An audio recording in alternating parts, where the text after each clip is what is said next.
आणि आता पाहूया टॉप 9 मोठ्या राजकीय बातम्या। माणिकराव कोकाटे यांना विधिमंडळात रमी खेळणं भोवलं। कोकाटेंची उचलबांगडी, कृषी खात्याऐवजी आता क्रीडा खात्याची जबाबदारी।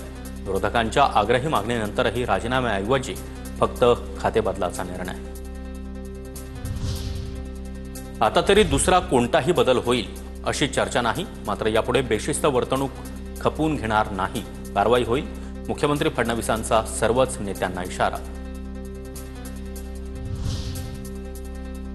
मंत्रिमंडळात आता बदल होणार नाही। फडणवीसांकडून धनंजय मुंडेंच्या लॉबिंगच्या चर्चांना ब्रेक।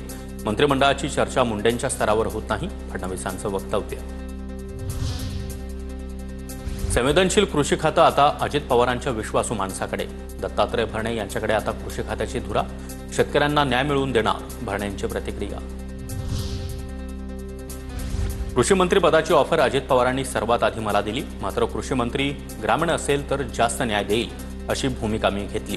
कोकाटेंच्या खाते बदलानंतर भुजबळ यांचा दावा। कुठे चौफुल्याला जाऊन तडफडू नका, अजित पवारांचे आमदार शंकर मांडेकर यांच्यासमोरच कार्यकर्त्यांना तंबी। चौफुल्यातील गोळीबार प्रकरणावरून अजित पवारांचा इशारा। केंद्रीय मंत्री नितीन गडकरींचा लोकमान्य टिळक राष्ट्रीय पुरस्कारांना सन्मान।